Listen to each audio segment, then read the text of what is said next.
دل کی حفاظت بہت ضروری ہے۔ جناب نبی کریم صلی اللہ علیہ وسلم نے ارشاد فرمایا کہ تمہارے جسم میں ایک ٹکڑا ہے، گوشت کا لوتھڑا ہے، اگر وہ صحیح ہے سارا جسم صحیح ہے، اور اگر وہ خراب ہے تو سارا جسم خراب ہے۔ الا وہی القلب، اور خبردار وہ تمہارا دل ہے۔ یہ دل اللہ کی اطاعت کے لیے ہے، یہ دل اللہ کی فرما برداری کے لیے ہے، یہ دل اللہ کی محبت کے لیے ہے۔ مگر انسان جب اس دل کو خراب کر لیتا ہے، اور یہ دل خراب ہونے کے راستے، ایک تو کان ہے، بری بات سن کر اس کے دل میں بیٹھ گئی،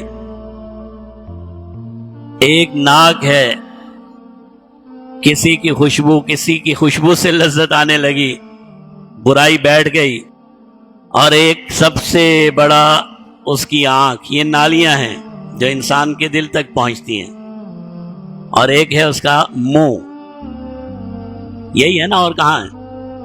منہ کے ذریعے سے حرام کھاتا ہے، دل خراب ہو جاتا ہے۔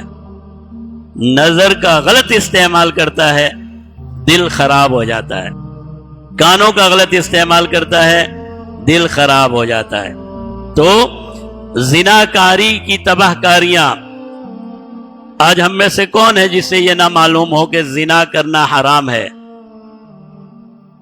کسی مرد اور عورت کا ایسا جنسی تعلق جو اسلام میں جائز نہیں ہے، وہ تعلق قائم کرنا یہ حرام ہے، گناہ کبیرہ ہے، اور اتنا بڑا گناہ ہے جس کی سزا جہنم ہے، نعوذ باللہ۔ اور اس زناکاری کی ابتدا اکثر آنکھ کے ذریعے سے ہوتی ہے۔ اسی لیے اللہ رب العزت نے فرمایا قُل لِّلْمُؤْمِنِينَ يَغُضُّوا مِنْ أَبْصَارِهِمْ، پیارے محبوب مومنوں سے کہہ دیجئے کہ اپنی نگاہوں کو پاکیزہ رکھیں، اپنی نگاہوں کو جھکا کر رکھیں۔